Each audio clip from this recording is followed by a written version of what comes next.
выступить на одной сцене с любимыми артистами. В Доме культуры селения Сунжа прошел совместный концерт воспитанников детских творческих коллективов и профессиональных эстрадных исполнителей. Мероприятие прошло в рамках проекта Руслана Кабалоти «Карусель искусств». Проект стал победителем на молодежном форуме «Машук-2014». В планах у автора проведение концертных программ, мастер-классов для детей и подростков из малых городов и сел республики. Сейчас жизнь такая, что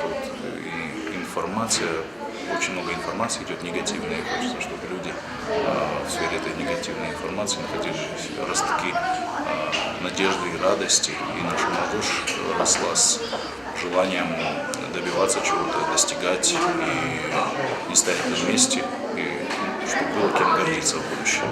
В рамках проекта «Карусель искусств» уже прошли концерты в селениях Томиск, Нагир и Ильхотово. В них приняли участие мастера искусств Северной Осетии. В планах выступления в селении Бруд, в поселке Заводской, а также в военном городке Хольцман. Помимо этого, в будущем году пройдут мастер-классы по вокалу, художественному творчеству и национальной хореографии.